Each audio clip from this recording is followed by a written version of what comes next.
Hello everyone. मैं आशा करती हूँ आप सभी ठीक होंगे। मैं काजल धामी आप सभी का स्वागत करती हूँ आपके अपने चैनल पीपल डीजे में। आज की इस वीडियो में मैं आप लोगों के साथ जनवरी में जो हमारी ऑनलाइन परीक्षा हुई थी सीटेट की, इनके पेपर का मैं एग्ज़ाम एनालिसिस करने वाली हूँ। इससे पहले मैंने आप लोगों के साथ दिसंबर में जो ऑनलाइन परीक्षा हुई है उसकी मैंने सेपरेट वीडियो आप लोगों के साथ शेयर की है, जिसके अंदर मैंने आप लोगों के साथ पेपर 1 की जो सीडीपी है वो मैंने आपके साथ डिस्कस की है। अगर आप लोगों की दिसंबर के किसी भी सेट में परीक्षा रही है तो आप प्लेलिस्ट सेक्शन में जाएँ, वहाँ पे आपको सीटेट आंसर की 2022 करके मिल जाएगा। तो चलिए अब जनवरी के इन सेट्स का ज़रा एनालिसिस हम करते हैं। तो देखिए, पहला प्रश्न हम लोगों से यहाँ पे पूछ रखा है कि यहाँ पे अगर हम लर्निंग कराएँ, किस तरीके से यहाँ पर हम रिवॉर्ड दें, और ये यहाँ पे इन सेंटर क्या बोला गया है, ये यहाँ पे प्राइज़ वगैरह की बात की गई है। तो देखिए, इस तरीके से अगर हम रिवॉर्ड या फिर प्राइज़ वगैरह दे के बच्चों की लर्निंग कराएँ तो क्या हो सकता है, इनके बिहेवियर में बदलाव देखा जा सकता है। ये एक तरीके से बिहेवियरल लर्निंग यहाँ पे कहलाएगी। इस क्वेश्चन का दूसरा जो ऑप्शन है ये करेक्ट आंसर है। अब चलिए अगले प्रश्न की तरफ चलते हैं। क्वेश्चन नंबर 2 हमारे सामने यहाँ पे बता रखा है कि पूछ रखा है जेंडर रोल हमारे क्या होते हैं। जेंडर यहाँ पे एक तरीके से हम लोगों की क्या है, यहाँ पे देखिए बायोलॉजिकल कंस्ट्रक्ट नहीं होते ये। देखिए, यहाँ पे हम लोगों से जेंडर नहीं पूछा गया है, जेंडर रोल्स पूछा गया है। जो हमारे जेंडर के द्वारा रोल्स यहाँ पे निर्धारित किए गए हैं, ये हमारा लर्न बिहेवियर यहाँ पे कहलाएगा। देखिए, आप यहाँ पे कंफ्यूज होंगे। कुछ क्वेश्चन आपके ऐसे होते हैं कि जेंडर क्या है? जेंडर एक सोशल कंस्ट्रक्ट माना जाता है, जबकि अगर यहाँ पे सेक्स वर्ड दिया जाता है, सेक्स जो होता है वो बायोलॉजिकल डिटर्मिनेंट होता है। पर यहाँ पर हम लोगों से क्वेश्चन थोड़ा सा घुमा के पूछ दिया। यहाँ पे पूछ रखा है कि जेंडर के द्वारा जो रोल होते हैं वो क्या है? वो हमारे सोसाइटी से लर्न बिहेवियर है। इस क्वेश्चन का फोर्थ जो ऑप्शन है ये करेक्ट आंसर होगा। अब चलिए अगले प्रश्न की तरफ। तो देखिए, यहाँ पे हम लोगों को बोल रखा है कि हमें अलग-अलग तरीके के एग्जाम्पल दे रखे हैं, जिसमें हमें सोशल कंस्ट्रक्टिविस्ट अप्रोच को यहाँ पे कौन से यहाँ पे ऑप्शन ये फैसिलिटेट करते हैं। तो देखिए, आप ये क्वेश्चन थोड़ा लेंदी है, आप पढ़ के देखिएगा। इस क्वेश्चन में जो अगर आप यहाँ पे ऑप्शन पे गौर करेंगे तो सेकंड स्टेटमेंट और जो लास्ट स्टेटमेंट है, ये यहाँ पे सोशल कंस्ट्रक्ट को प्रमोट नहीं करता, जबकि पहला और तीसरा जो है ये प्रमोट करता है, जो कि हमें थर्ड ऑप्शन में यहाँ पे दे रखा है। इसके अलावा अगर हम आगे बढ़ें, अभी मैं बिल्कुल डिटेल में आप लोगों के साथ ये क्वेश्चन नहीं डिस्कस कर रही हूँ, क्योंकि काफ़ी सारे सेट हम लोगों को साथ में यहाँ पे कवर करने हैं।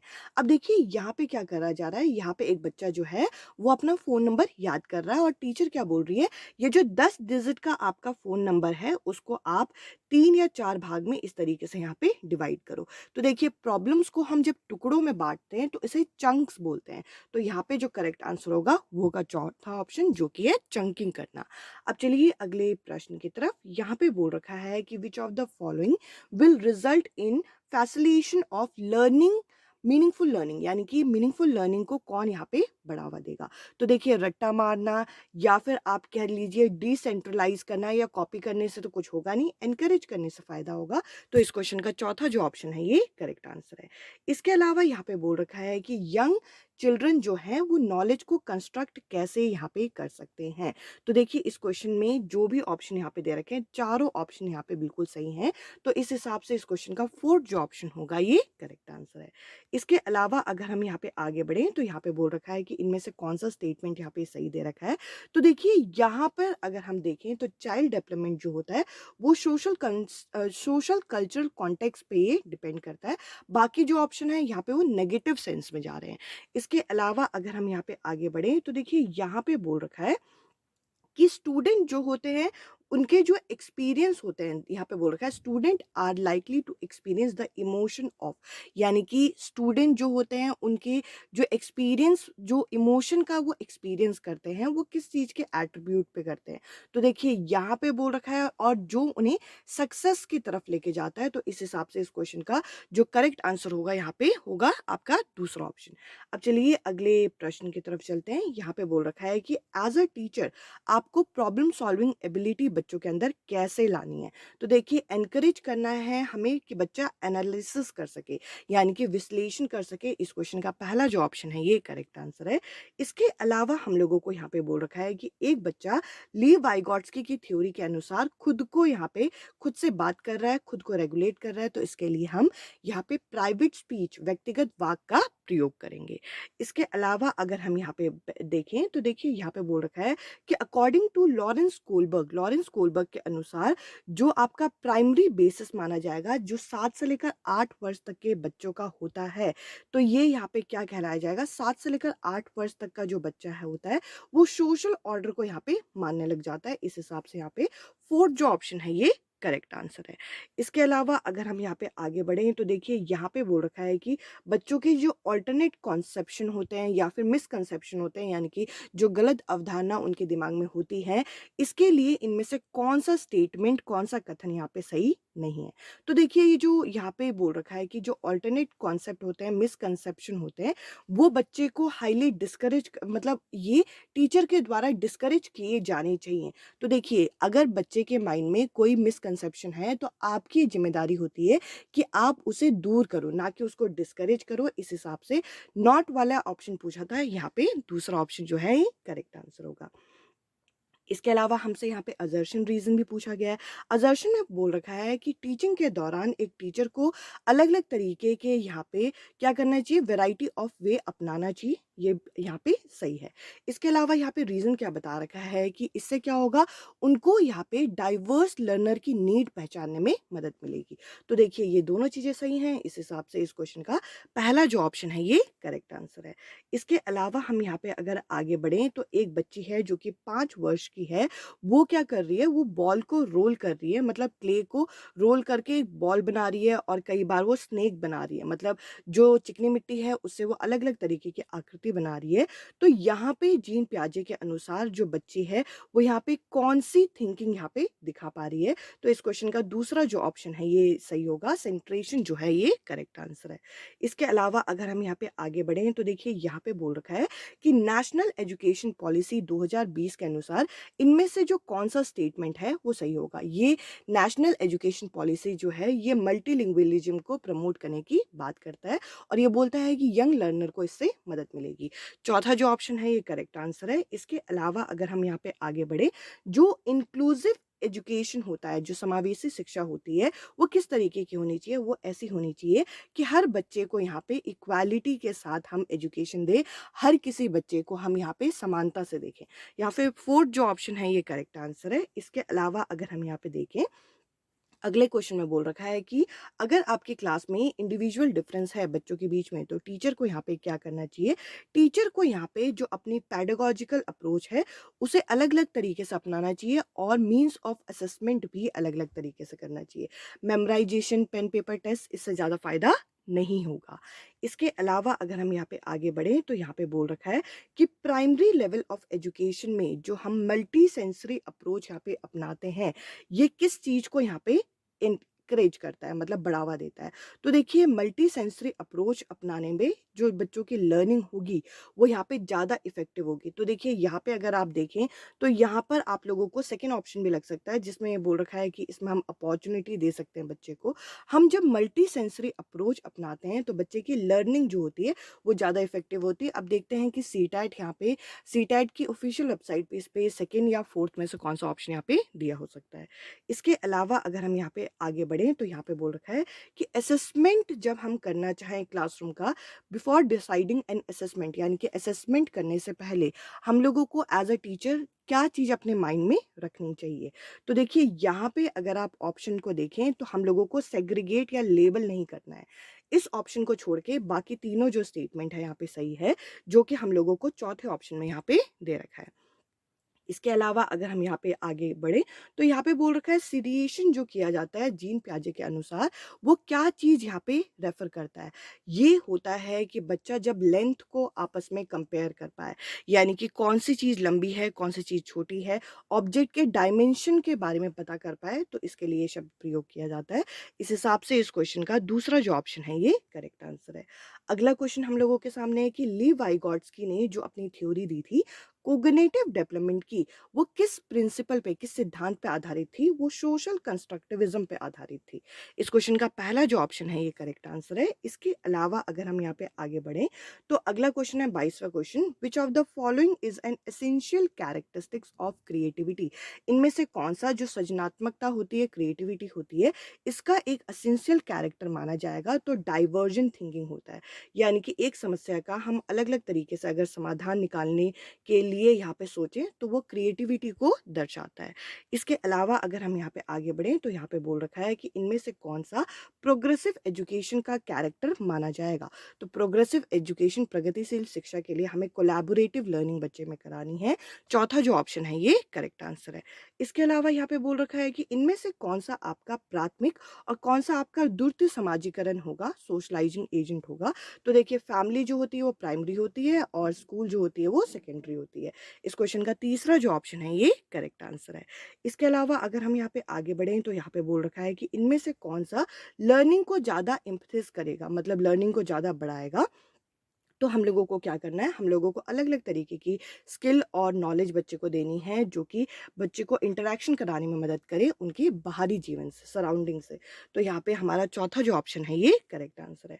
इसके अलावा अगर हम यहाँ पे आगे बढ़ें, तो यहाँ पे बोल रखा है कि the process of pre determined unfolding of genetic disposition is called, यानी कि हम लोगों को बोल रखा है जो हम प्री डिटरमाइंड पहले से ही अवधारणा यहाँ पे बना लेते हैं, ये चीज़ आपका क्या चीज़ ये दिखाती है, ये हमारा मैच्योरेशन ये दिखाता है। सोशलाइजेशन समाजीकरण में हम पहले से डिटरमाइन नहीं कर सकते, लर्निंग में हम नई चीज़ें सीख रहे हैं, एडेप्टेशन में भी हम कोई नई चीज़ का अनुकूलन कर रहे हैं, तो ये चीज़ नहीं आएगी।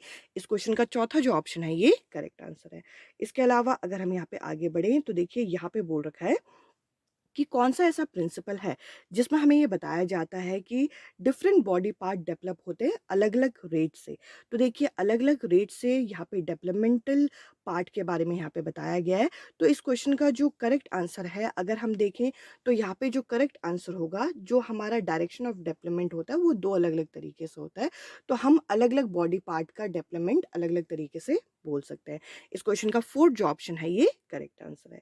इसके अलावा यहाँ पे बोल रखा है कि जो हमारा सतत एवं व्यापक मूल्यांकन है, कंटिन्यूअस एंड कॉम्प्रिहेंसिव इवैल्यूएशन है, इसका प्राइमरी गोल क्या होना चाहिए? इसका प्राइमरी गोल ये होना चाहिए कि हम बच्चों को अंडरस्टैंड करें, करिकुलम को समझें और पेडागॉजी को उसी तरीके से बनाएं जो कि बच्चों के लिए ज़रूरी हो। इस क्वेश्चन का 4th जो ऑप्शन है ये करेक्ट आंसर है। इसके अलावा यहाँ पे बोल रखा है कि अगर एक बच्चा दूसरों की बातों को समझ पाए, दूसरों के इंटेंशन को समझ पाए, तो इसके लिए हम इंटरपर्सनल इंटेलिजेंस का प्रयोग करते हैं। बहुत सारे सेट में ये क्वेश्चन अलग-अलग तरीके से पूछा गया है।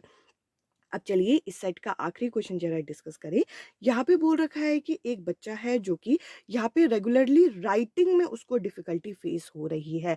जब राइटिंग में डिफ़िकल्टी फेस होती है, तो इसको हम डिस्ग्राफिया के नाम से जानते हैं। आई होप ये 30 क्वेश्चन आप लोगों ने कवर किए होंगे। अब चलिए अगले सेट के जरा क्वेश्चन को डिस्कस करें। जैसा कि हम सभी को पता है कि 2 जनवरी को कोई पेपर नहीं हुआ था सीटेट का, तो 3 जनवरी का पेपर ज़रा हम यहाँ पे डिस्कस करते हैं और पेपर 1 की सीडीपी हम कवर कर रहे हैं। तो देखिए यहाँ पे आप यहाँ पे देख सकते हैं पहला क्वेश्चन हम लोगों के सामने, यहाँ पे बोल रखा है कि क्रिएटिव चाइल्ड के अंदर इनमें से कौन-सी क्वालिटी देखने को मिलेगी? तो कन्वर्जन थिंकिंग के अलावा बाकी तीनों ऑप्शन यहाँ पे सही हैं, जो कि हम लोगों को यहाँ पे कौन-सा ऑप्शन में दे रखे हैं? चौथे ऑप्शन में ये दे रखे हैं। इसके अलावा य अगर हम यहाँ पे आगे बढ़ें, तो यहाँ पे बोल रखा है जो कंटेम्पररी पर्सपेक्टिव होता है चाइल्ड डेवलपमेंट का, इनमें से यहाँ पे क्या होना चाहिए? ये आपके 7 अलग-अलग तरीके के होते हैं, तो यहाँ पे हम मानेंगे कि ये मल्टी डायमेंशनल होते हैं। इस क्वेश्चन का तीसरा जो ऑप्शन है ये करेक्ट आंसर है। इसके अलावा अगर हम यहाँ पे देखें, तो यहाँ पे टीचर क्या कर रही है? टीचर बच्चे को सपोर्ट प्रोवाइड करने की बात कर रही है। टीचर यहाँ पे अलग-अलग तरीके के एस्से बच्चे को लिखने को बोल रही है पूरे 1 महीने तक, और उसके बाद आखिर में उनका असेसमेंट करने की बात कर रही है। जब आखिर में हम असेसमेंट करते हैं, तो इसे हम समेटिव असेसमेंट के नाम से जानते हैं। इसके अलावा अगर हम अगले प्रश्न की तरफ चलें, तो अगले प्रश्न में हम लोगों को यहाँ पे बोल रखा है कि लीव वाइगोट्स्की के अनुसार जो सोशल कंस्ट्रक्टिविज्म ये बताते हैं, इसमें स्टूडेंट की लर्निंग किस तरीके से होनी चाहिए? यहाँ पे ये जो सोशल लर्निंग होती है वो कोलैबोरेशन की मदद से होती है। इस हिसाब से इस क्वेश्चन का 4th जो ऑप्शन होगा ये करेक्ट आंसर है। इसके अलावा अगर हम यहाँ पे आगे बढ़ते हैं, तो यहाँ पे बोल रखा है कि एक टीचर क्या कर रही है, पहले बहुत सारे एग्जाम्पल बच्चों को दे रही है और उसके बाद कह रही है कि रूल्स बनाओ। जब हम एग्जाम्पल से रूल की तरफ जाते हैं, तो इसे इंडक्टिव यानी कि आगमन विधि के नाम से जानते हैं। इसके अलावा अगर हम यहाँ पे आगे बढ़ें, तो देखिए यहाँ पे बोल रखा है कौन से ऐसे थ्योरिस्ट हैं जो ये मानते हैं कि इंटेलिजेंस जो होती है वो यूनिटरी नहीं होती, यानी कि एक आयामी नहीं होती। इंटेलिजेंस के बहुत सारे सेवरल काइंड्स होते हैं। ये हमारे हार्वर्ड गार्डनर मानते हैं और इन्होंने हमें बहुबुद्धि सिद्धांत हमें दिया था।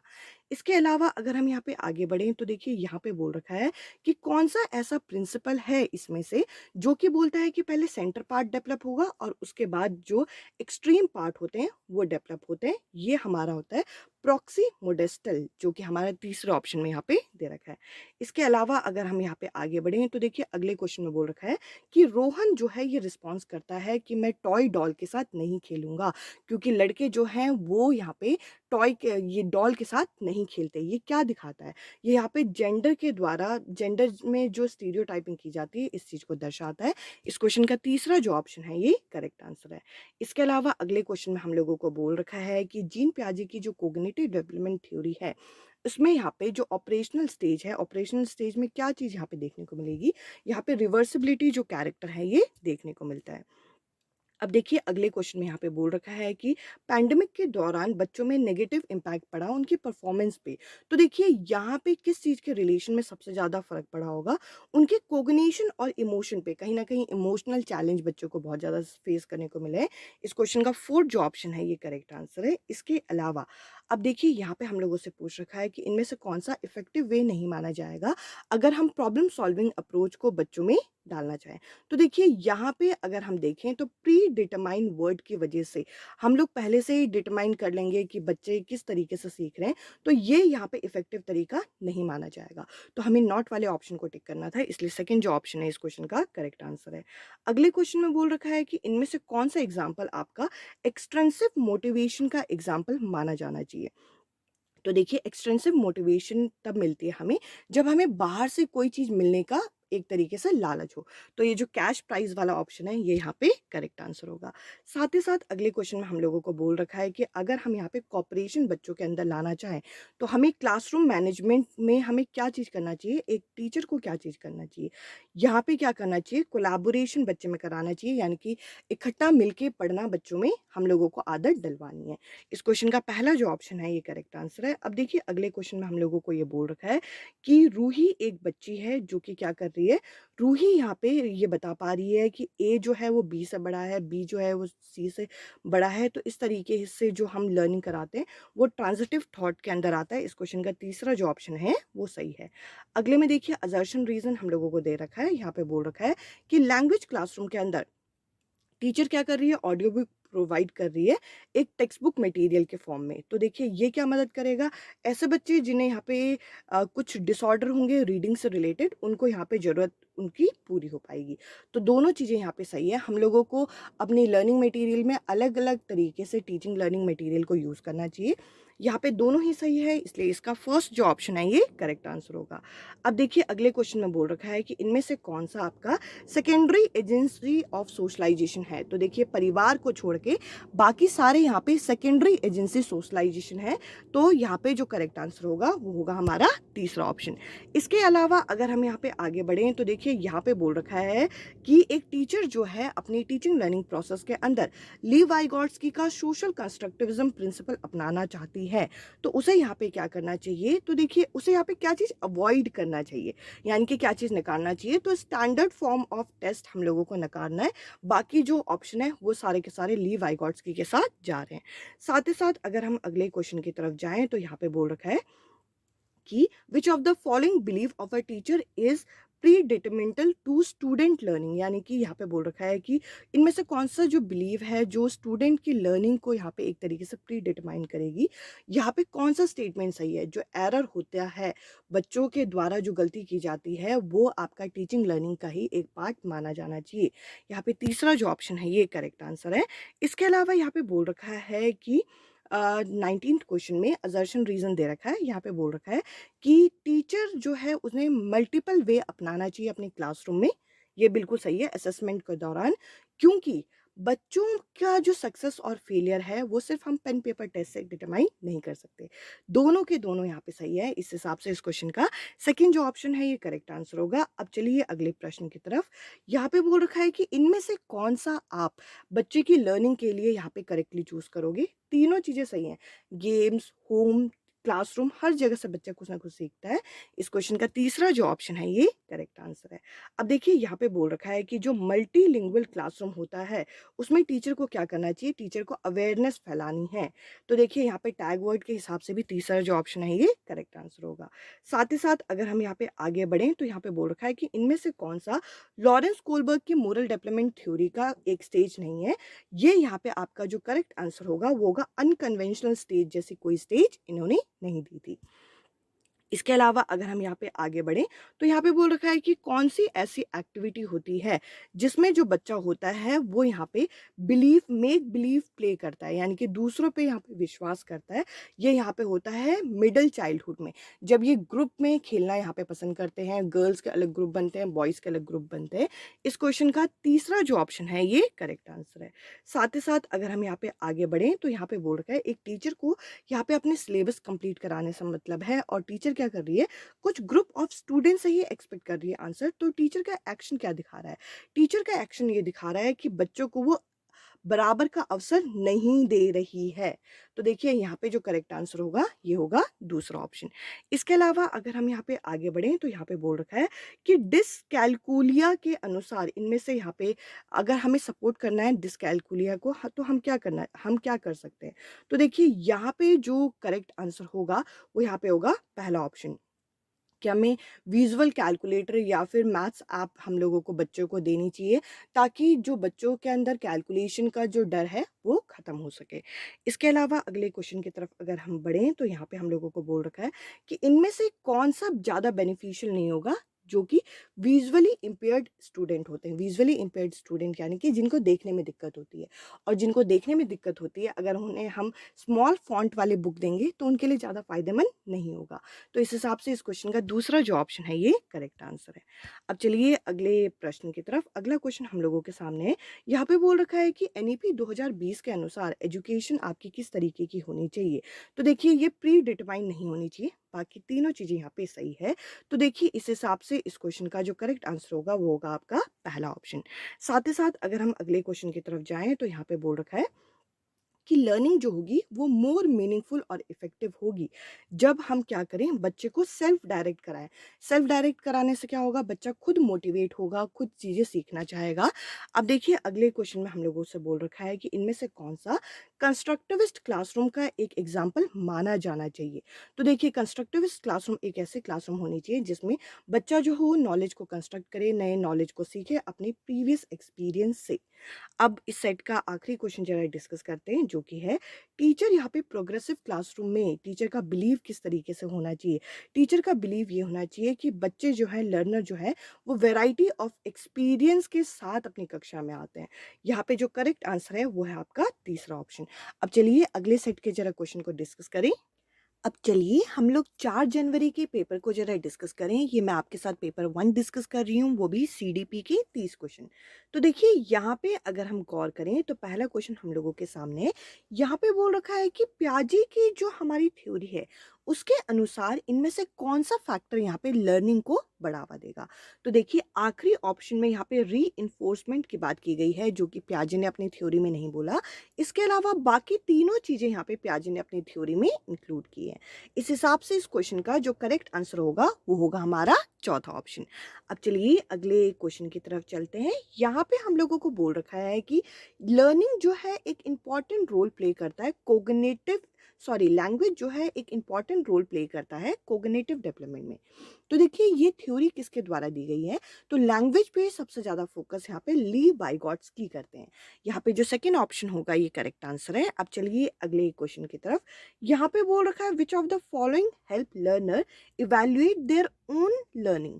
यहाँ पे बोल रखा है कि इनमें से कौन सा जो है वो बच्चों को खुद की लर्निंग को इवैल्यूएट करने में, मूल्यांकन करने में मदद करेगा। तो देखिए यहाँ पे जो करेक्ट आंसर है वो है मेटाकॉग्निशन। तो देखिए रट्टा मारना या फिर चीज़ों को भूल जाना या फिर नकल करना यहाँ पे हम लोगों को अपनी लर्निंग को मूल्यांकन करने में मदद नहीं करेगा। इस क्वेश्चन का सेकंड जो ऑप्शन है ये करेक्ट आंसर है।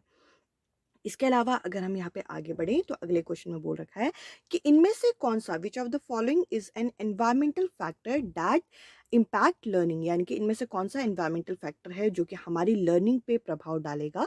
तो देखिए यहाँ पे एनवायरमेंटल फैक्टर के अंदर हम लोगों का आ जाएगा ये स्कूल। अब देखिए मोटिवेशन जो होता है वो अंदर से आ सकता है, पर्सनैलिटी, एटीट्यूड ये हमारे अंदर होता है। एनवायरमेंटल फैक्टर के लिए यहाँ पे सेकंड जो ऑप्शन है ये करेक्ट आंसर होगा।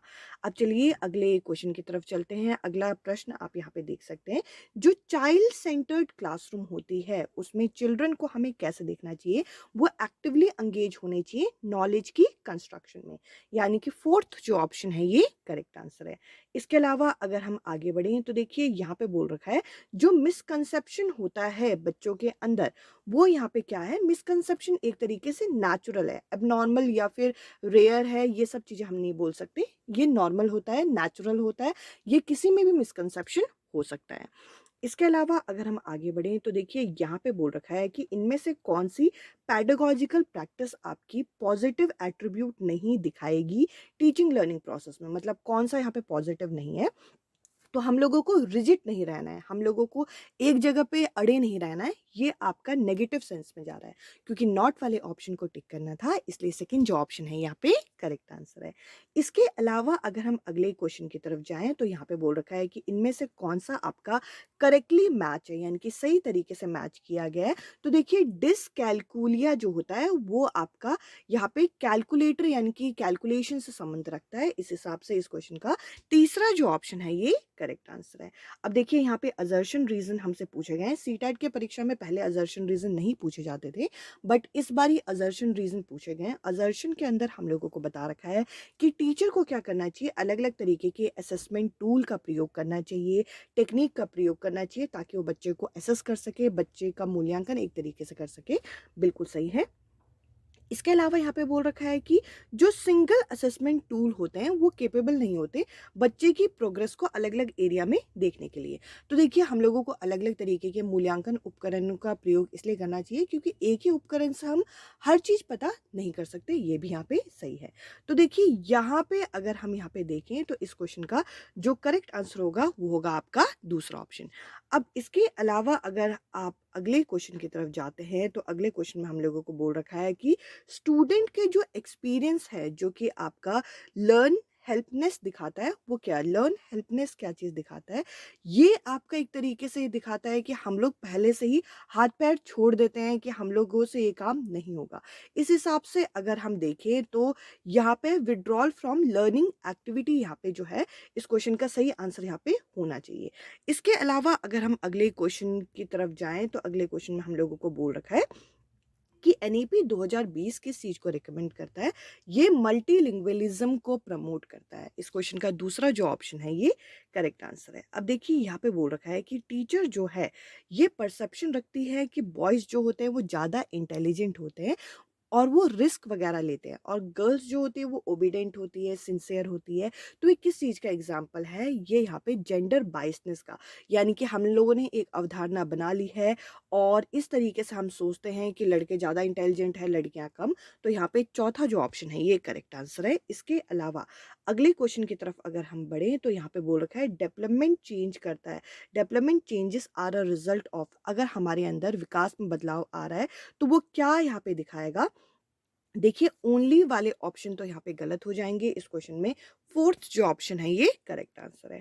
इसके अलावा अगर हम अगले क्वेश्चन की तरफ जाएँ तो यहाँ पे बोल रखा है कि जो हार्वर्ड गार्डनर की मल्टीपल इंटेलिजेंस थ्योरी है उसमें एक बच्चा जो है वो फ्लोरा और फ्यूना यानी कि प्लांट और एनिमल की स्पीशीज़ को समझ पाता है, तो उसके अंदर कौन-सी आपकी इंटेलिजेंस सबसे ज़्यादा होगी? तो देखिए पौधों के बारे में, जीव-जंतु के बारे में जानना नेचुरलिस्टिक इंटेलिजेंस के अंदर आएगा। यानी कि तीसरा जो ऑप्शन है ये करेक्ट आंसर है। इसके अलावा अगर हम अगले क्वेश्चन की तरफ जाएँ तो यहाँ पे बोल रखा है कि इनमें से कौन-सा आपका सूटेबल नहीं होगा, कौन से ऐसी सिचुएशन है जो कि आप असेसमेंट फॉर लर्निंग के लिए यहाँ पे सूट नहीं करोगे। देखिए असेसमेंट फॉर लर्निंग क्या होता है, हम लोग यहाँ पे जो यहाँ पे आकलन करते हैं वो इसलिए करते हैं ताकि बच्चा यहाँ पे कोई चीज़ सीख सके। तो देखिए यहाँ पे अगर हम ऑप्शन की तरफ जाएँ तो इस क्वेश्चन का जो पहला ऑप्शन है वो आपका करेक्ट आंसर है कि हम लोगों को कंपैरिज़न नहीं करना उनके परफॉर्मेंस को। हम लोगों को देखना है कि इंडिविजुअल डिफरेंस होते हैं बट हम कंपेयर ना करें बच्चों के बीच में। इसका पहला जो ऑप्शन है ये करेक्ट आंसर है। इसके अलावा अगर हम अगले क्वेश्चन की तरफ जाएँ तो यहाँ पे बोल रखा है मल्टीपल मोड ऑफ रिप्रेजेंटेशन जो है वो इंक्लूजन में किस तरीके से आपका हेल्प करेगा। तो देखिए यहाँ पे जो है आप स्टूडेंट जो मल्टीपल मोड हम अपनाते हैं वो हर तरीके के बच्चों को यहाँ पे मदद करता है। इस हिसाब से इस क्वेश्चन का तीसरा जो ऑप्शन है ये सही आंसर होगा। अब देखिए यहाँ पे बोल रखा है कि which of the following help in inclusion of learner from disadvantage and deprived group, यानी कि इनमें से कौन सा यहाँ पे समावेशीकरण में मदद करेगा ऐसे ग्रुप के बच्चे जो कि यहाँ पे जो जिनको डिसएडवांटेज मिला है या फिर जिनको यहाँ पे वंचित किया गया है, डिप्राइव ग्रुप। हम लोगों को यहाँ पे कंसिडरेशन करना है डाइवर्सिटी को हमें एक तरीके से कंसिडर करना है कि हर बच्चा अलग अलग बैकग्राउंड से आया होगा। तो इस तरीके से यहाँ पे सेकंड जो ऑप्शन है ये करेक्ट आंसर है। इसके अलावा अगर हम यहाँ पे आगे बढ़ें तो देखिए यहाँ पे बोल रखा है कि ली वाइगॉट्स्की के अनुसार जो चिल्ड्रन होते हैं, जो बच्चे होते हैं, वो किस तरीके से सीखते हैं, इंटरैक्शन के माध्यम से सीखते हैं। यहाँ पे तीसरा जो ऑप्शन है ये सही आंसर है। इसके अलावा यहाँ पे बोल रखा है कि इनमें से कौन सा एग्जाम्पल आपका ग्रॉस मोटर स्किल के लिए इस्तेमाल किया जाएगा। ग्रॉस मोटर स्किल क्या होती है? जो बड़ी मांसपेशियां होती है, पेंसिल होल्ड करना या फिर आप कह लीजिए पेज को पलटना। इसके अलावा यहाँ पे हम जब मटर के दानों को छिलते हैं वो छोटी छोटी मांसपेशियों की मदद से होता है। जब हम अपने पैरों में बैलेंस बनाते हैं वो बड़ी मांसपेशियां होती हैं जो कि ग्रॉस मोटर स्किल कहलाती है। अब देखिए आगे अगर हम बढ़ें तो यहाँ पे क्वेश्चन नंबर 20 हमारे सामने है। इंक्लूसिव एजुकेशन किस तरीके से होना चाहिए? यहाँ पे फ्लेक्सिबल पैडागॉजी यहाँ पे होना चाहिए। तो देखिए हम लोगों को अपने स्टूडेंट के अनुसार फ्लेक्सिबिलिटी रखनी है ताकि हम अपने स्टूडेंट की सारी नीड को पूरा कर सकें। अब देखिए इसके अलावा अगर हम यहाँ पे आगे बढ़ें तो आगे यहाँ पे टीचर यहाँ पे क्या करे, क्लासरूम एक्टिविटी को मीनिंगफुल किस तरीके से बना सकती है। तो देखिए टीचर जो है यहाँ पे, अब देखिए अगर हम यहाँ पे बोलें कि यहाँ पे पहला ऑप्शन में है कि suiting them in an authentic content, यानी कि एक ऑथेंटिक कंटेंट दे के। दूसरा ऑप्शन तो यहाँ पे गलत होगा, डिस्कनेक्टेड चंक्स यानी कि अलग-अलग तरीके की चीज़ें देके। यहाँ पे हम giving ambiguous instruction about them, यानी कि 2 तरीके के इंस्ट्रक्शन देके। तो ये तीनों ऑप्शन यहाँ पे गलत हो जाएँगे। इसका पहला जो ऑप्शन है ऑथेंटिक कंटेंट हमें प्रोवाइड करना है ताकि बच्चा अच्छी तरीके से उस चीज़ को सीख पाए। ऑथेंटिक कंटेंट मतलब एक ऐसा कंटेंट जो कि उन्हें मीनिंगफुल लर्निंग की तरफ लेके जाए।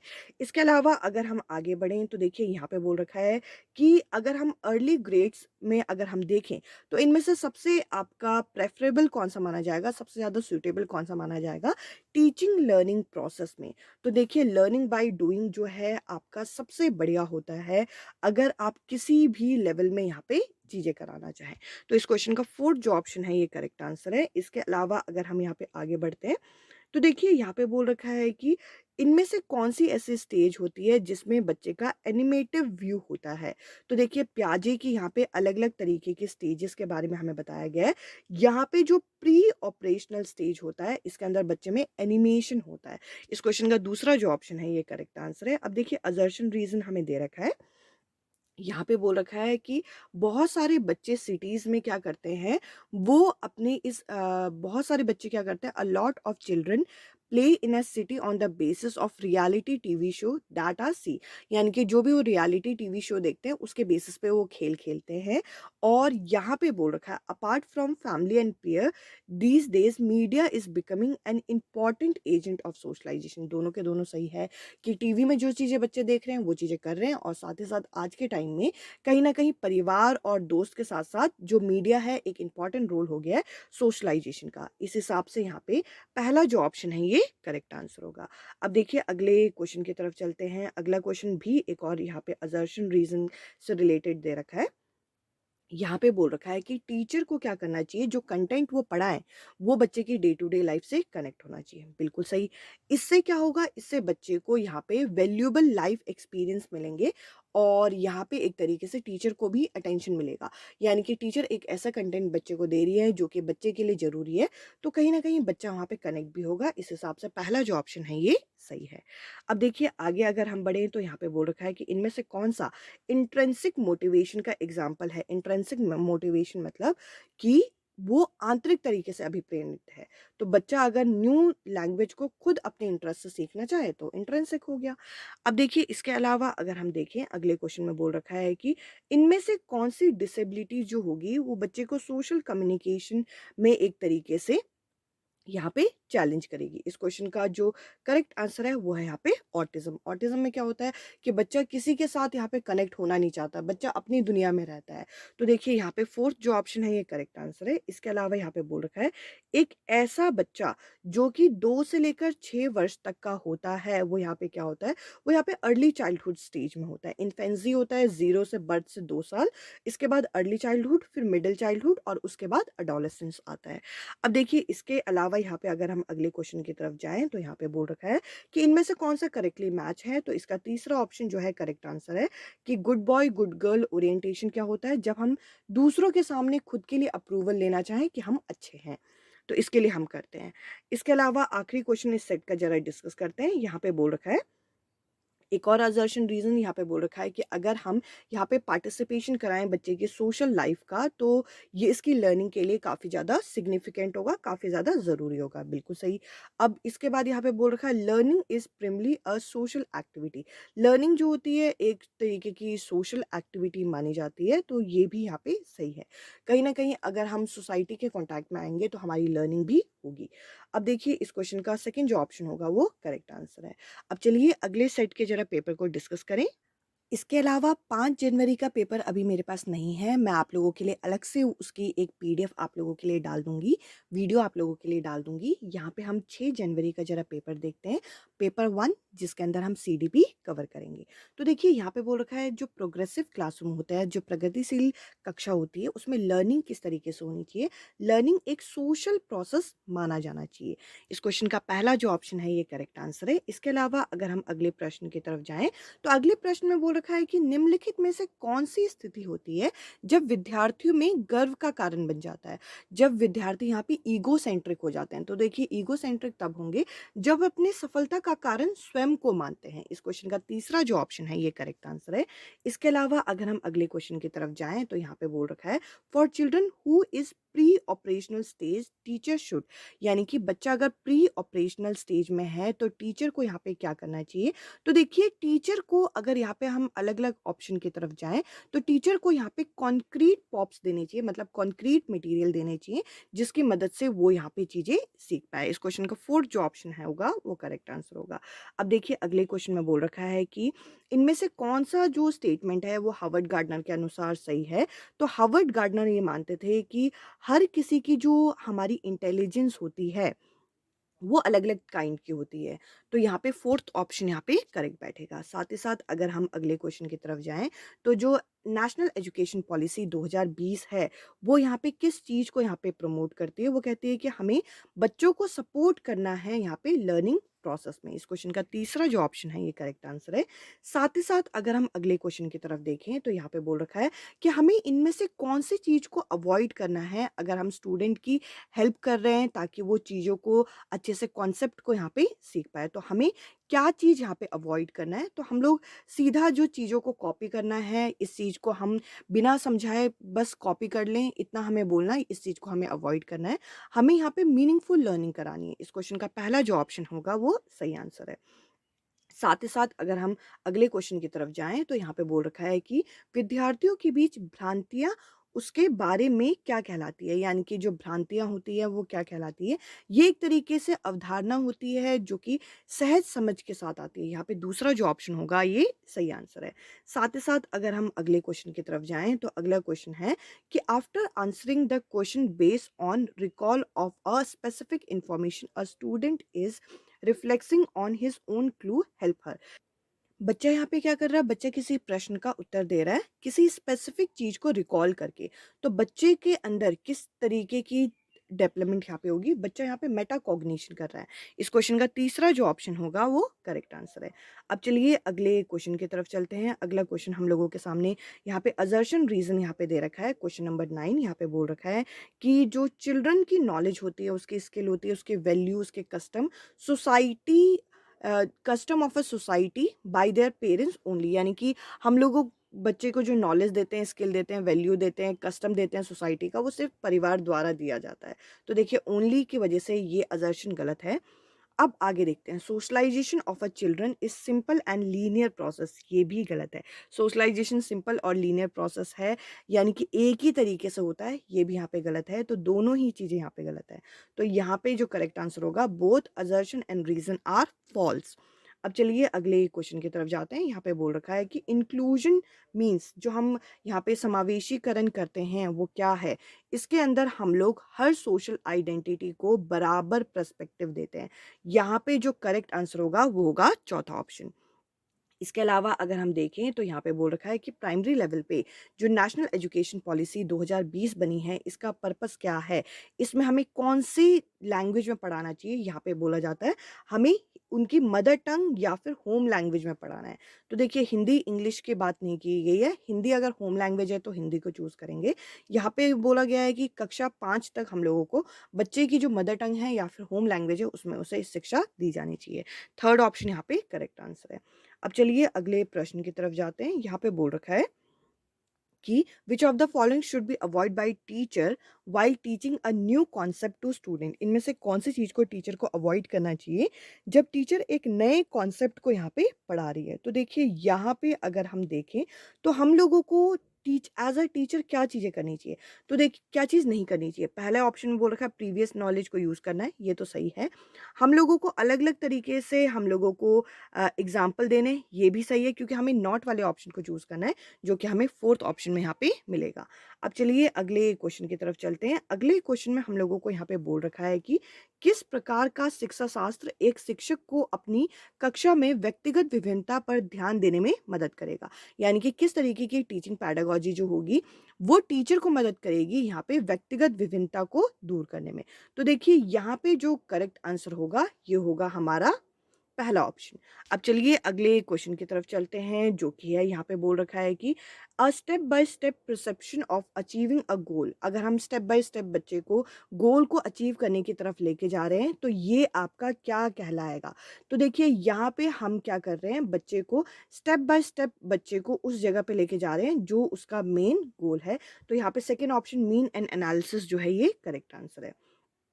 अब अगले क्वेश्चन की तरफ चलते हैं, ये है किस तरीके का पाठ्यक्रम को लागू करके विद्यार्थियों की विफलता को कम किया जा सकता है, यानी कि उनके फेलियर को दूर किया जा सकता है। तो देखिए हम लोग उनके अगर जो उनकी पढ़ाई है या फिर जो उनको शिक्षा दे रहे हैं, अगर उसे सामाजिक संदर्भ के साथ जोड़ें तो इससे क्या होगा, इससे वो चीज़ों को अच्छी तरीके से यहाँ पे सीख पाएंगे। तो यहाँ पे सेकंड जो ऑप्शन होगा वो सही आंसर है। अब देखिए अगले क्वेश्चन में बोल रखा है कि इनमें से कौन सा इंट्रिंसिक मोटिवेशन यानी कि आंतरिक अभिप्रेरणा का एग्जाम्पल है। आंतरिक अभिप्रेरणा तब होगा जब बच्चा खुद यहाँ पे कॉन्सेप्ट को अच्छे तरीके से सीखना चाहेगा। तो देखिए यहाँ पे जो पहला ऑप्शन है ये करेक्ट आंसर है। इसके अलावा अगर हम आगे बढ़ें तो देखिए यहाँ पे बोल रखा है कि ली वाइगॉट्स्की का मानना था। ली वाइगॉट्स्की क्या मानते हैं? ली वाइगॉट्स्की ये मानते हैं कि बच्चे एक दूसरे से यहाँ पे सीखते हैं और कहीं न कहीं हम सामाजिक संदर्भ की बात करते हैं। देखिए आखिरी ऑप्शन में यहाँ पे केवल मिल जाएगा तो यहाँ पे ये गलत हो जाएगा। इसमें यहाँ पे बोल रखा है कि एक नियंत्रित तरीके से सीखें, ये गलत है।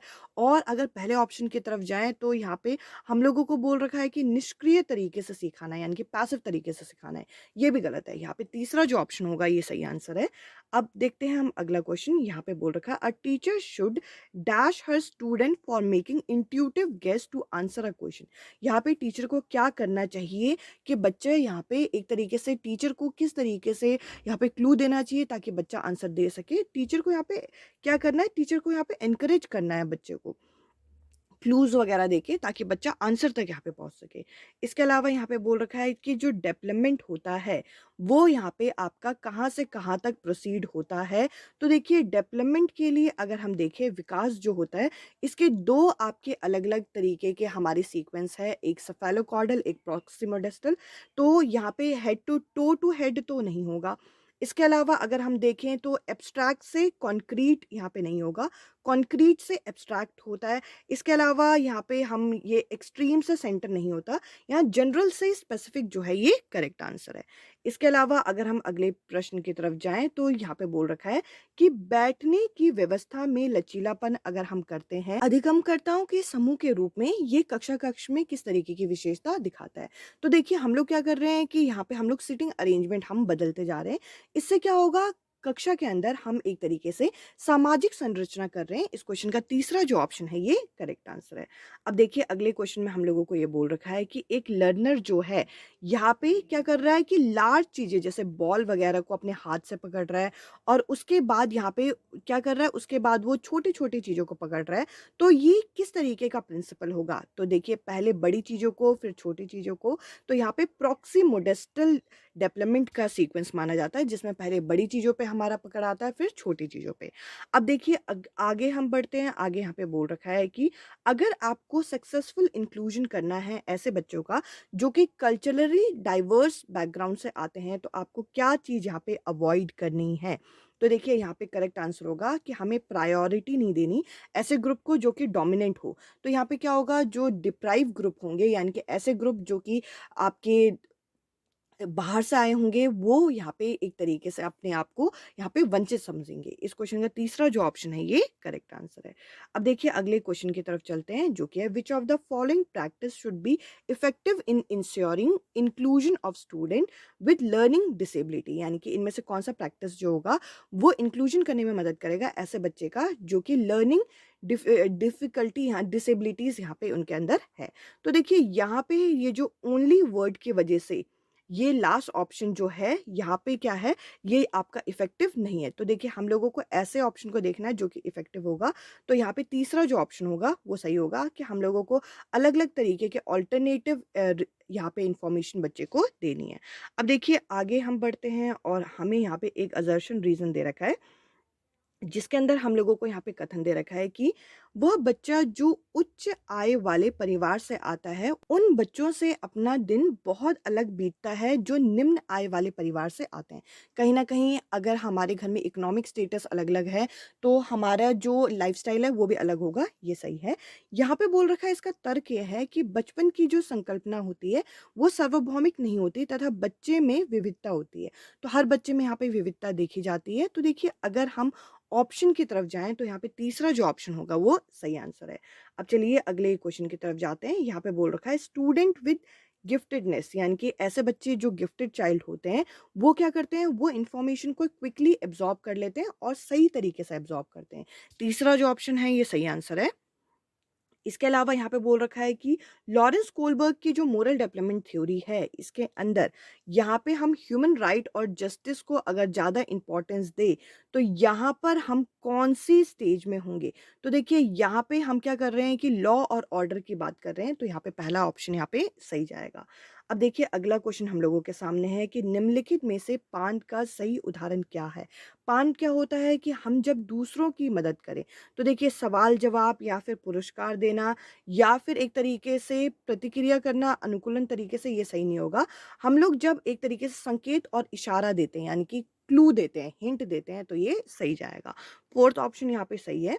और पांट क्या होता है? स्कैफोल्डिंग को पांट बोलते हैं। अब देखिए अगले क्वेश्चन में यहाँ पे बोल रखा है सार्थक सीखने के लिए निम्न में से क्या महत्वपूर्ण है? यानी कि सही तरीके से सीखने के लिए क्या चीज़ यहाँ पे ज़रूरी है?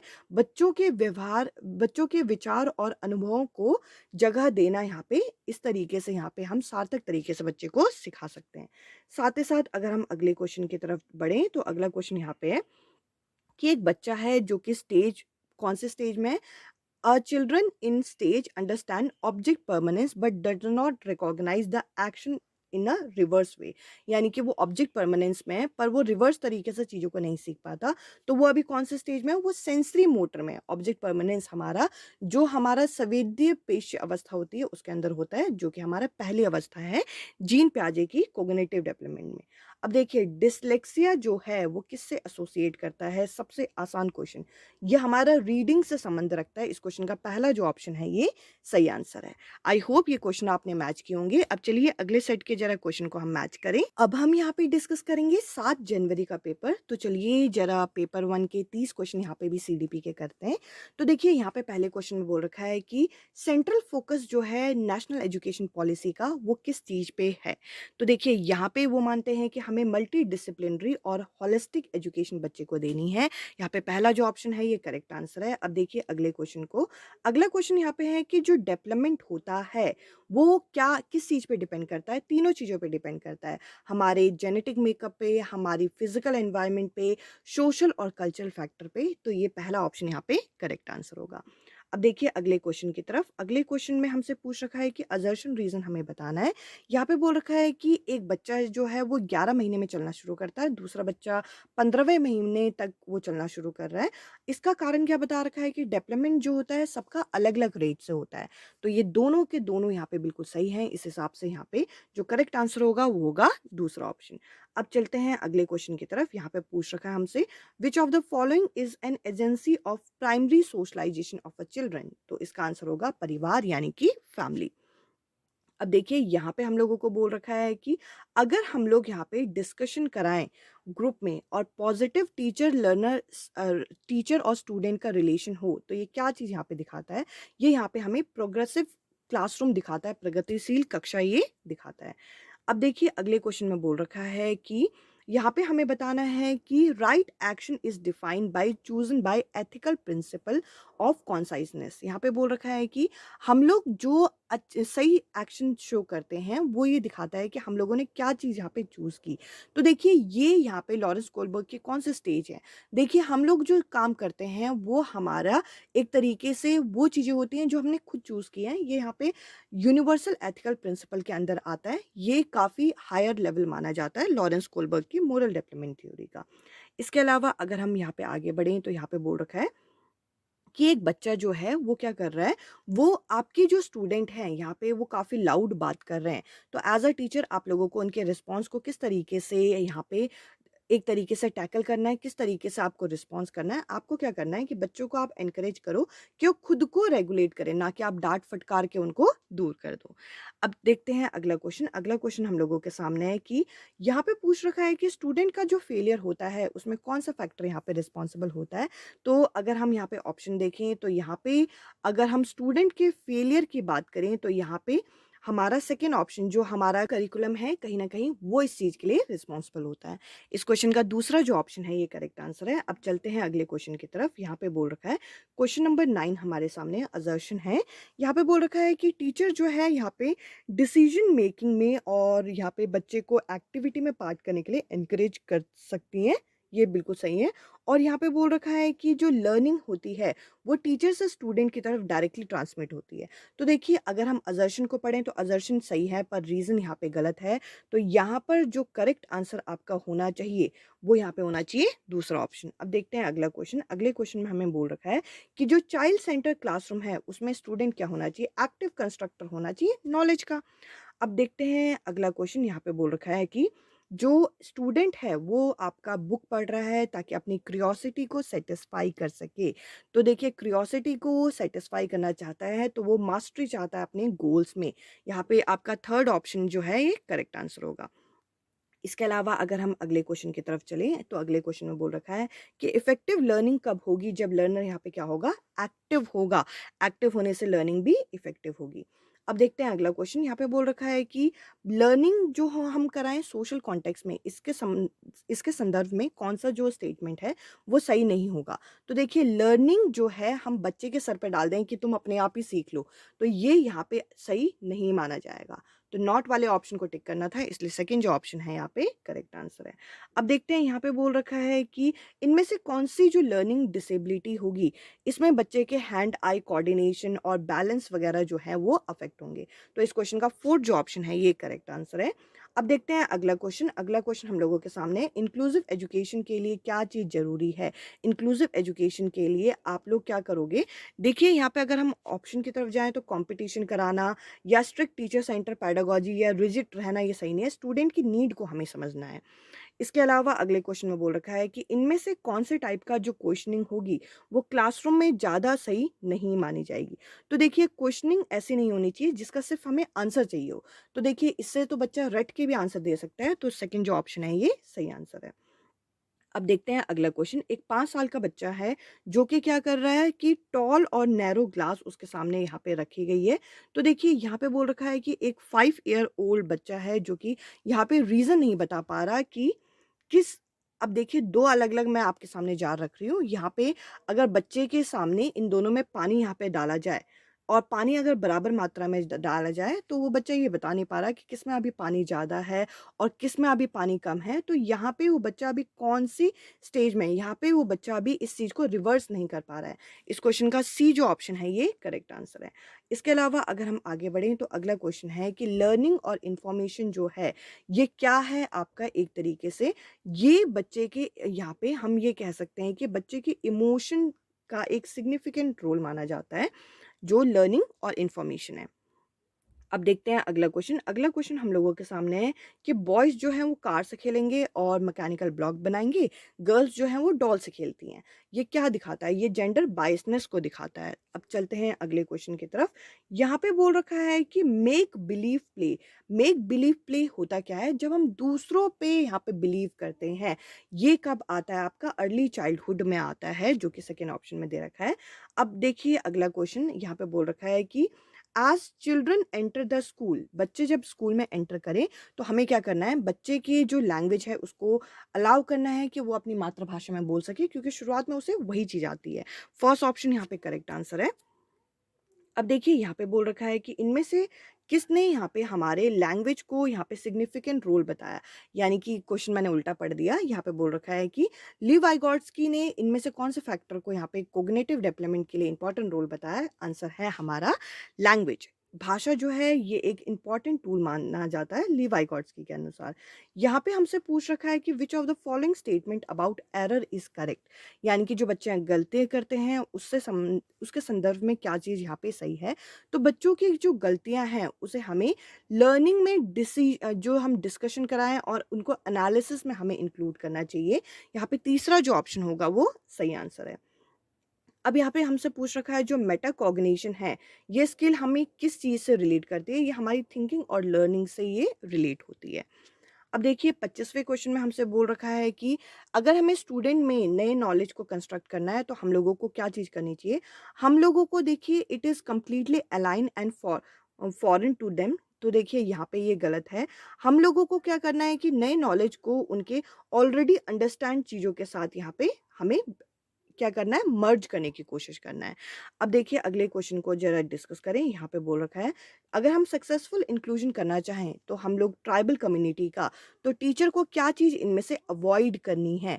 तो टीचर को क्या चीज़ अवॉइड करनी है, टीचर को यहाँ पे ये बोल रखा है। अगर हम दूसरे ऑप्शन को पढ़ें तो यहाँ पे बोल रखा है कि हमें सिर्फ टोटली इररिलेवेंट चीज़ों को या उनकी लाइफ के बारे में हम लोगों को कॉन्सेप्ट को पढ़ाना, ये यहाँ पे सही नहीं होगा। हमें उन्हें इस तरीके से पढ़ाना है ताकि बच्चे डाइवर्सिटी को यहाँ पे एक्सेप्ट कर सकें।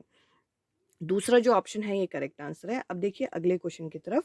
यहाँ पे बोल रखा है कि जो यहाँ पे सक्सेसफुल इंक्लूजन होना चाहिए विजुअली इम्पेयर्ड बच्चों का, तो यहाँ पे टीचर को क्या करना चाहिए। देखने में उन्हें दिक्कत है, देखने में उन्हें दिक्कत है तो उनको पढ़ के आप अच्छी तरीके से एक्सप्लेन कर दो, वर्बल एक्सप्लेनेशन दे दो। दूसरा ऑप्शन यहाँ पे सही जाएगा। अब देखिए आगे बोल रखा है ली वाइगॉट्स्की ने कोग्निटिव स्ट्रक्चर के लिए किस टर्म का यूज़ किया। कल्चरल टूल का यहाँ पे उन्होंने यूज़ किया था। अब देखिए अगले क्वेश्चन को ज़रा डिस्कस करें। अगला क्वेश्चन हम लोगों के सामने है। यहाँ पे हम लोगों को बोल रखा है कि इनमें से कौन-सी चीज़ यहाँ पे करेक्टली मैच है। यहाँ पे अलग-अलग तरीके की लर्निंग डिसेबिलिटीज़ हम लोगों को दे रखी हैं। तो देखिए अगर हम यहाँ पे पढ़ के देखें तो हम लोगों का autism same schedule as possible, यहाँ पे अगर हम देखें तो देखिए यहाँ पे पहला जो ऑप्शन होगा वो सही आंसर होगा, जो कि है अटेंशन डिफ्लेक्ट हाइपर डिसेबिलिटी। क्या होती है कि वो लॉन्ग ड्यूरेशन तक किसी चीज़ को एक्सेप्ट नहीं कर पाते। अब देखते हैं अगला क्वेश्चन। अगला क्वेश्चन हम लोगों के सामने है। हार्वर्ड गार्डनर की जो मल्टीपल इंटेलिजेंस थ्योरी है, उसमें अगर बच्चा दूसरों की बातों को अच्छे तरीके से समझ पाए, तो वो इंटरपर्सनल इंटेलिजेंस के अंदर आता है, जो कि हमें चौथे ऑप्शन में यहाँ पे दे रखा है। आई होप आप लोगों ने अपने आंसर मैच किए होंगे। अब चलिए अगले सेट के जरा क्वेश्चन को डिस्कस करें। अब हम डिस्कस करते हैं 8 जनवरी का पेपर, और इसमें हमें पेपर 1 के अंदर जो हमें बाल विकास यानी कि सीडीपी पूछी गई थी, इसके जरा हम 30 क्वेश्चन को यहाँ पे कवर करेंगे। तो देखिए, पहले क्वेश्चन को अगर हम यहाँ पे डिस्कस करें, तो यहाँ पे हम लोगों को बोल रखा है कि इनमें से कौन सा जो पेयर है यहाँ पे ये करेक्टली मैच होगा किस पे, रिस्पॉन्स और गोल ओरिएंटेशन पे। तो देखिए, हम लोग गोल किस तरीके से सेट करते हैं ताकि हम लोगों की खुद की रिक्वायरमेंट यहाँ पे पूरी हो सके। यहाँ पे ये जो करेक्ट आंसर होगा वो पहला ही मैच यहाँ पे करेक्ट है, जिसमें यहाँ पे बता रखा है कि हम यहाँ पे एक ऐसी अप्रोच को अपनाते हैं जिसमें हम किसी भी गोल पे मास्टरी कर सकें। और इसके लिए यहाँ पे क्या उदाहरण दे रखा है कि हम एक वर्कशीट इसलिए हल कर रहे हैं ताकि हम अपने कॉम्पिटेंस को इम्प्रूव कर सकें, और हम अपनी पर्टिकुलर इंटरेस्ट के हिसाब से कर रहे हैं। तो यहाँ पे पहला ऑप्शन जो है करेक्ट आंसर है। बाकी यहाँ पे जो है वो इतने करेक्ट नहीं बैठेंगे। इसके अलावा अगर हम अगले क्वेश्चन की तरफ बढ़ते हैं, अगले क्वेश्चन में बोल रखा है कि एक स्टूडेंट है जो कि यहाँ पे सेल्फ इनिशिएटिव एक्टिविटी से चीज़ें सीख रहा है और वो अंगेज है डिस्कशन में। तो यहाँ पे क्या चीज़ें चल रही है, तो देखिए यहाँ पे क्या कर रहा है, बच्चा जो है वो खुद इनिशिएट कर रहा है और एक्टिविटी में अंगेज है, वो भी डिस्कशन जो चल रहा है। और डिस्कशन अगर चल रहा है तो यहाँ पे इंटरेक्शन भी हो रहा होगा, इस हिसाब से यहाँ पे सेकेंड जो ऑप्शन होगा ये करेक्ट आंसर है। अब देखिए, अगले क्वेश्चन में हम लोगों को बोल रखा है, which of the following is helpful in facilitating conceptual understanding of a task among student. यानी कि अगर हम कॉन्सेप्चुअल अंडरस्टैंडिंग बच्चों में बढ़ाना चाहते हैं कॉन्सेप्ट वगैरह की, तो हम लोगों को यहाँ पे क्या करना है, हम लोगों को डिस्कशन और डायलॉग की मदद से हम कर सकते हैं। इससे क्या होगा, आपस में जब बच्चे डिस्कस करेंगे तो क्या होगा कि उनके जो डाउट है, उनके जो कॉन्सेप्ट है, वो और अच्छे तरीके से क्लियर हो पाएंगे। इसके अलावा अगर हम यहाँ पे आगे बढ़ें, तो देखिए अगले क्वेश्चन में बोल रखा है, for effective to take place a teacher should be. यहाँ पे क्या करना चाहिए टीचर को, अगर इफेक्टिवनेस यहाँ पे आए, इसके लिए टीचर यहाँ पे क्या कर सकती है, टीचर यहाँ पे ये एक तरीके से कंपटीशन लाए, ये तो हम लोगों को ये चीज़ नहीं करनी। इसके अलावा हम लोगों को क्या करना है, sense of inferiority among student, यानी कि उनको हमें नीचा दिखाना है, ये चीज़ भी हम लोगों को नहीं करना। बच्चे के जो बिलीव है उसको हमें समझना होगा। इस क्वेश्चन का फोर्थ जो ऑप्शन होगा ये करेक्ट आंसर है। अब चलिए अगले क्वेश्चन को जरा डिस्कस करें। यहाँ पे बोल रखा है कि जो डेवलपमेंटल चेंज होता है वो किस तरीके का होना चाहिए। ये दोनों चीज़ों पे आपका निर्भर करता है, किस पे, हेरिडिटी और एनवायरनमेंट, दोनों ही फैक्टर पे। इस क्वेश्चन का पहला जो ऑप्शन है ये करेक्ट आंसर है। अब देखिए आगे हमसे एक असर्शन रीजन पूछा गया है। यहाँ पे बोल रखा है कि जो चाइल्ड सेंटर क्लासरूम होगा उसको हमें यहाँ पे इंडिविजुअलाइज तरीके से देखना चाहिए और हमें एक फॉलो करना चाहिए रिजिड करिकुलम। तो देखिए रिजिड करिकुलम के हिसाब से यहाँ पे ये पहला असर्शन यहाँ पे हो जाता है गलत। इसके अलावा यहाँ पे बोल रखा है कि बच्चे जो है वो बेस्ट तरीके से तब सीख सकते हैं जब हम उन्हें कंट्रोल एनवायरनमेंट दें। तो कंट्रोल एनवायरनमेंट के हिसाब से ये भी यहाँ पे गलत हो जाएगा। तो यहाँ पे फोर्थ जो ऑप्शन है ये करेक्ट आंसर है। अब देखिए अगले क्वेश्चन में हम लोगों को बोल रखा है कि पियाजे की कोग्निटिव डेवलपमेंट थ्योरी में जब हम बैलेंस बना लेते हैं खुद में और वर्ल्ड में, तो बैलेंस बनाने के लिए किस शब्द का प्रयोग किया गया है, यहाँ पे इक्विलिब्रियम का प्रयोग किया गया है, इक्विलिब्रिएशन का प्रयोग किया गया है जब हम बैलेंस बना लेते हैं। अब देखिए इसके अलावा अगर हम यहाँ पे अगले क्वेश्चन को जरा डिस्कस करें, यहाँ पे बोल रखा है कि अमित जो है यहाँ पे रीजन देता है कि we can change law if we do not meet the need of the society. यानी कि हम लोग यहाँ पे लॉ को हम चेंज कर देंगे अगर हम लोगों की जो नीड है सोसाइटी में वो पूरी नहीं होती। पर ये सब हम कब कर सकते हैं, हम लोगों को म्यूचुअल एग्रीमेंट करना होगा और यहाँ पे हम डेमोक्रेटिक प्रोसेस से करेंगे। तो अभी ये जो अमित है ये लॉरेंस कोलबर्ग की यहाँ पे कौन सी यहाँ पे अवस्था में ये हमसे पूछा गया है, ये यहाँ पे सोशल कॉन्ट्रैक्ट ओरिएंटेशन में है। इसके अलावा अगर हम यहाँ पे आगे बढ़ते हैं तो देखिए आगे हम लोगों से यहाँ पे पूछ रखा है कि जो हार्वर्ड गार्डनर की थ्योरी है उसमें पर्सन जो होगा उसके अंदर हाई इंटेलिजेंस किस चीज़ का है, कि वो अपने आइडेंटिटी अपने आप को समझ पा रहा है, ह्यूमन एग्जिस्टेंस को समझ पा रहा है और मीनिंग ऑफ लाइफ को। तो देखिए मीनिंग ऑफ लाइफ को हम तब समझ पाएंगे जब हम नेचर के साथ यहाँ पे कनेक्ट होंगे। तो यहाँ पे थर्ड जो ऑप्शन है ये करेक्ट आंसर होगा। इसके अलावा यहाँ पे बोल रखा है कि अगर हमें सक्सेसफुल इंक्लूजन करना है, वो भी एक ऐसे स्टूडेंट का जो जिसके अंदर लोकोमोटर डिसेबिलिटी है। लोकोमोटर डिसेबिलिटी यहाँ पे क्या कहलाती है? जब हमारे अंदर जैसे कि चलने फिरने में जो दिक्कतें होती हैं उससे रिलेटेड, तो हम लोगों को क्या करना चाहिए? हम लोगों को ऐसे इंफ्रास्ट्रक्चर उन्हें देने चाहिए ताकि उन लोगों को बैठने उठने में चलने में ज़्यादा दिक्कत ना हो। अब देखिए अगले क्वेश्चन में हम लोगों को ये बोल रखा है कि मीनिंगफुल लर्निंग कब होगी? मीनिंगफुल लर्निंग तब होगी जब हम एनालिसिस, क्रिटिकल थिंकिंग और प्रॉब्लम सॉल्विंग अप्रोच को बच्चों के अंदर डालने की कोशिश करें। इस क्वेश्चन का पहला जो ऑप्शन है ये करेक्ट आंसर है। अब देखिए अगले क्वेश्चन की तरफ बढ़ते हैं। अगले क्वेश्चन में हम लोगों को बोल रखा है कि इनमें से कौन सा प्रैक्टिस हमारा इंक्लूजन में मदद करेगा, वो भी ऐसे स्टूडेंट का जो कि डाइवर्स लर्निंग प्रेफरेंस से आते हैं। तो देखिए यहाँ पे अगर हम देखें तो देखिए हम लोगों को मिनिमाइज करना है थ्रेड और डिस्ट्रैक्शन, ये बोल रखा है। इसके अलावा हम लोगों को रिस्ट्रिक्ट करना है, रिस्ट्रिक्ट हम लोग नहीं करेंगे। साथ ही साथ अगर हम ये देखें तो हम लोगों को क्या करना है, हम लोगों को हर किसी को वैल्यू करना है, हम लोगों को इस तरीके से चीज़ें करानी है। तो यहाँ पे सेकेंड जो ऑप्शन होगा ये करेक्ट आंसर है। अब देखिए यहाँ पे अगले क्वेश्चन में बोल रखा है कि एक टीचर जो है वो सपोर्ट कर रही है चिल्ड्रन को जिगजैग पजल को सॉल्व करने में कुछ हिंट वगैरह देके।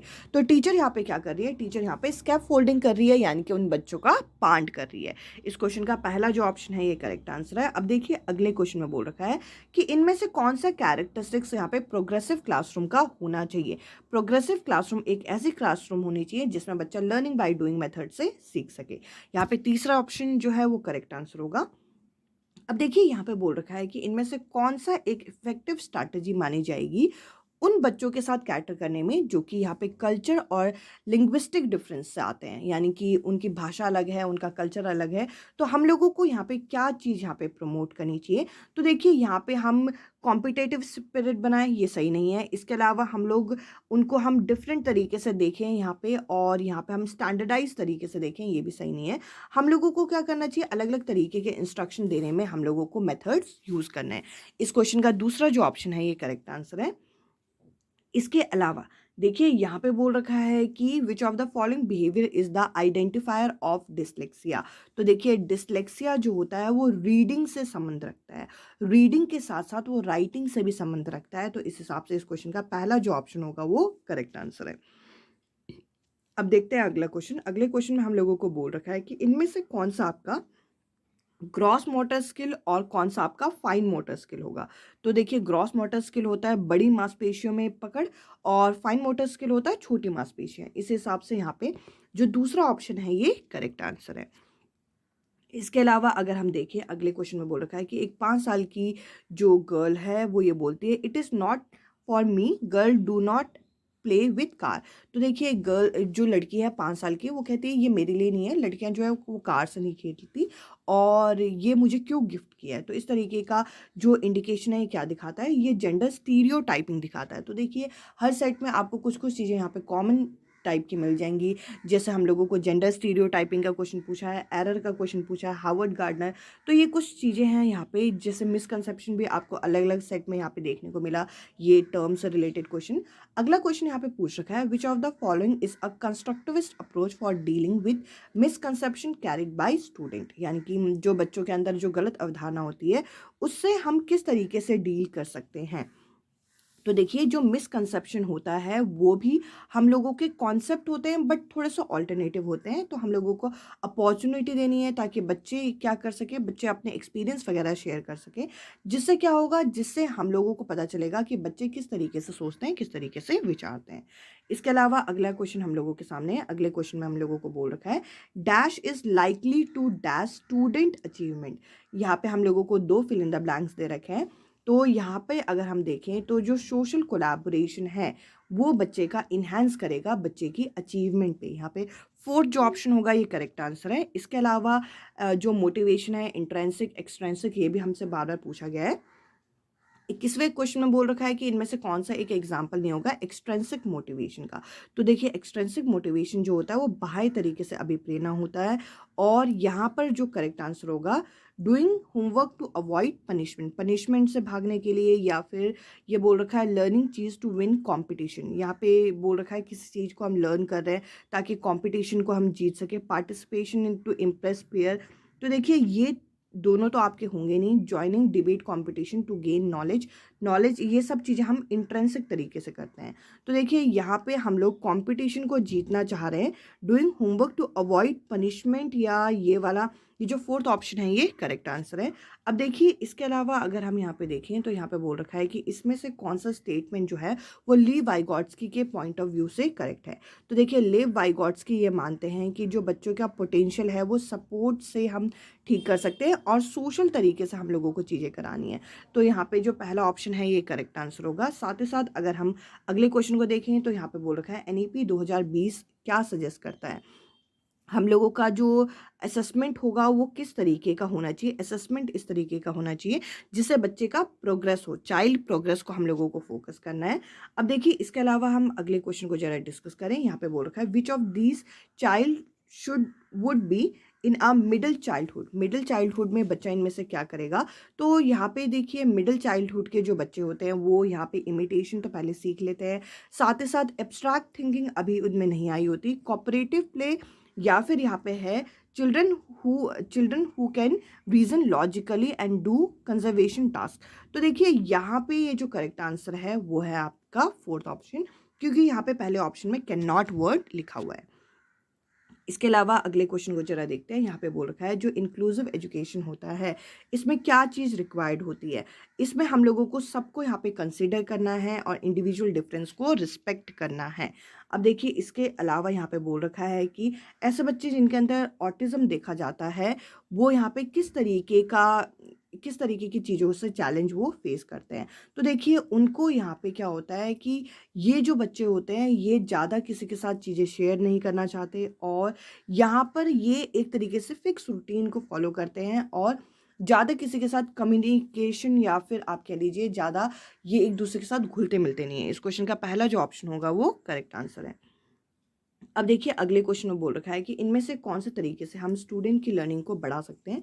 एज अ टीचर हम लोगों को क्या करना चाहिए।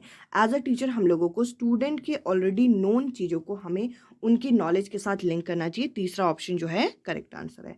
अब देखिए आगे हमें असर्शन रीजन पूछ रखा है जिसमें बोल रखा है कि चिल्ड्रन लर्न करते हैं कि किस तरीके से बिहेव करें, किस तरीके से वैल्यू करें, वो भी अपनी फैमिली के अंदर। तो कहीं ना कहीं ये सही है।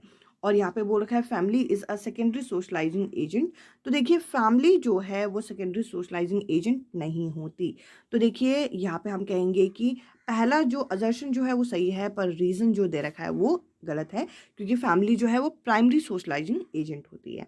इसके अलावा अगर हम अगले क्वेश्चन की तरफ जाएं तो अगले क्वेश्चन में हम लोगों को बोल रखा है कि हमें बताना है इनमें से कौन सा यहाँ पे जो है वो करेक्टली मैच है। तो देखिए यहाँ पे अगर हम जाएं तो देखिए इन्फेंट जो है वो लॉजिक तरीके से नहीं सोचते, प्री ऑपरेशनल स्टेज में भी अभी जो लॉजिक है वो अभी अच्छी तरीके से डिटरमाइन नहीं होता। इसके अलावा अगर हम फॉर्मल ऑपरेशनल स्टेज में जाएं तो वो इमिटेशन नहीं करते। इस क्वेश्चन का सेकंड जो ऑप्शन होगा ये करेक्ट आंसर है।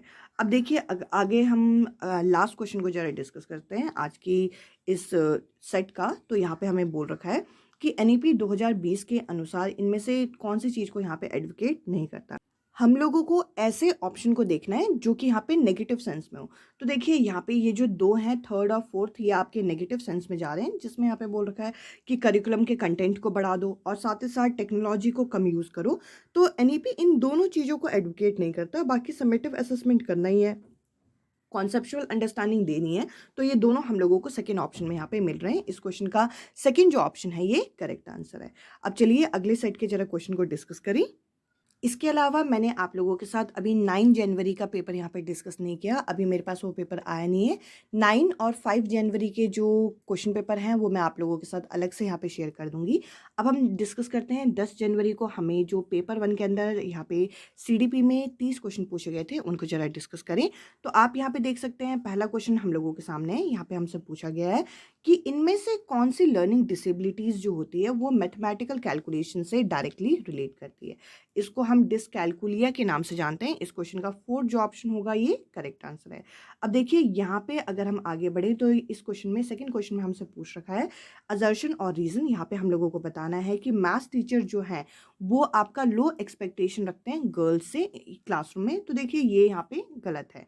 इसके अलावा रीज़न यहाँ पे बता रखा है कि जो गर्ल्स होती हैं उनके अंदर जो जेनेटिक एबिलिटी होती है वो मैथ्स को समझने के लिए कम होती है। तो दोनों चीज़ें यहाँ पे गलत हैं। तो यहाँ पर हम करेक्ट आंसर लगाएंगे सेकेंड ऑप्शन, जो कि है both assertion and reason are wrong. अब देखिए यहाँ पे हम लोगों को बोल रखा है कि जो हमारा इंक्लूजन होना चाहिए स्टूडेंट का डाइवर्स बैकग्राउंड में, वो किस तरीके से हम लोगों को करना है। तो देखिए यहाँ पे अगर हम देखें तो इंक्लूजन करने के लिए हमें फ्लेक्सिबल करिकुलम यहाँ पे रखना है, जो कि हम लोगों को पहले ऑप्शन में यहाँ पे दे रखा है।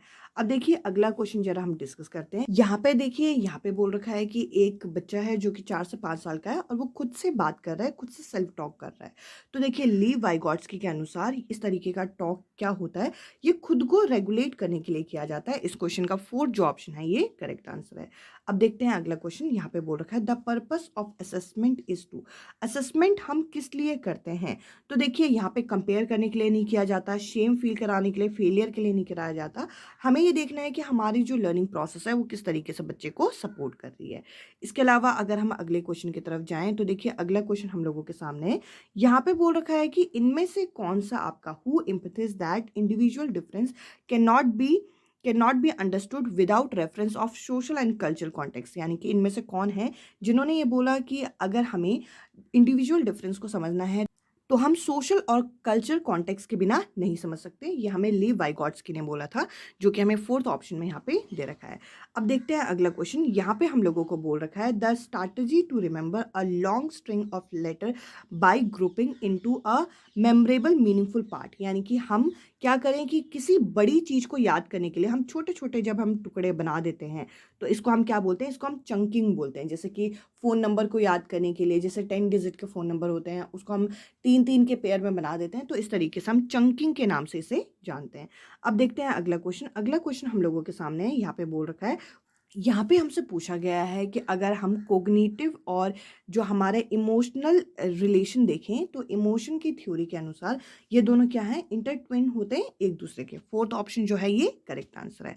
अब देखते हैं अगला क्वेश्चन। अगला क्वेश्चन हम लोगों को यहाँ पे बोल रखा है लॉरेंस कोलबर्ग की जो मोरल डेवलपमेंट थ्योरी है उसके अंदर जो हमारे इंडिविजुअल एग्री करते हैं that only society not individual can determine what is right.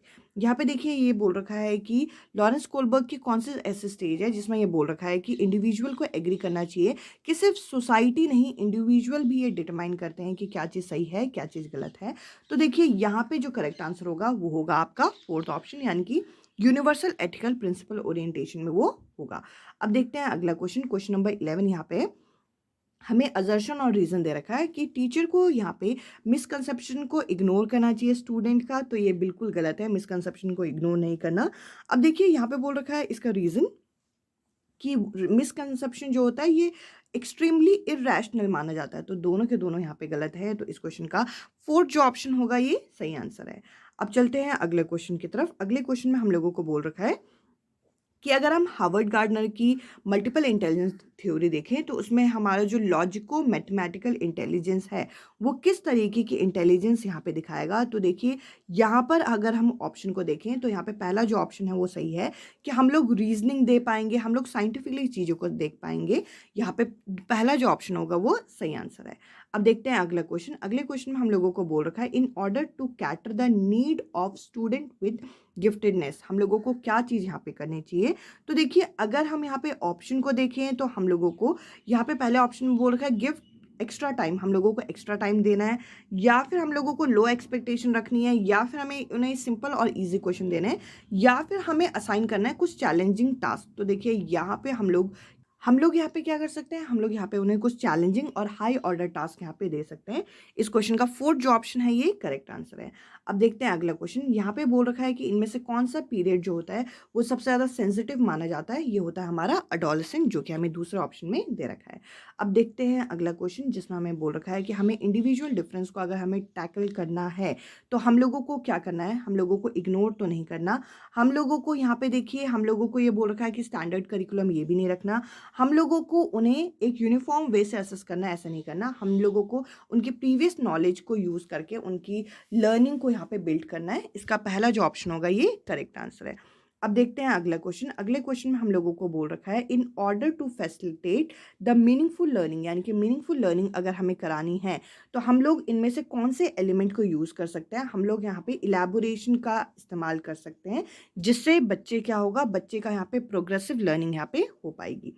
अब देखते हैं अगला क्वेश्चन। अगले क्वेश्चन में बोल रखा है which of the following has been the recommendation by 12 of the right to education act 2009। Right to education act 2009 के अकॉर्डिंग हम लोगों को क्या चीज़ें करनी है, वो भी ऐसे स्टूडेंट के लिए जो कि इकोनॉमिकली वीकर सेक्शन से आते हैं, तो हम लोगों को रिजर्वेशन देनी है, वो भी प्राइवेट स्कूल्स में, ये बताया गया है। थर्ड ऑप्शन जो है ये करेक्ट आंसर है। अब देखते हैं अगला क्वेश्चन। अगले क्वेश्चन में बोल रखा है कि पियाजे की जो थ्योरी है कोग्निटिव डेवलपमेंट की, उसमें जो कंजर्वेशन है, जो संरक्षण है बच्चे में, कब आता है। तो देखिए ये यहाँ पे आपका जो करेक्ट आंसर होगा वो होगा कॉन्क्रीट ऑपरेशनल स्टेज, जो कि हमें फोर्थ ऑप्शन में यहाँ पे दे रखा है। अब देखिए अगले क्वेश्चन में ये बोल रखा है कि before starting to teach a new topic, teacher के लिए इनमें से क्या इंपॉर्टेंट होना चाहिए। तो देखिए यहाँ पे हमें 4 अलग अलग ऑप्शन दे रखे हैं। हम लोगों को क्या करना है, अगर हमें नया टॉपिक स्टार्ट करना है तो टीचर को यहाँ पे क्या करना चाहिए।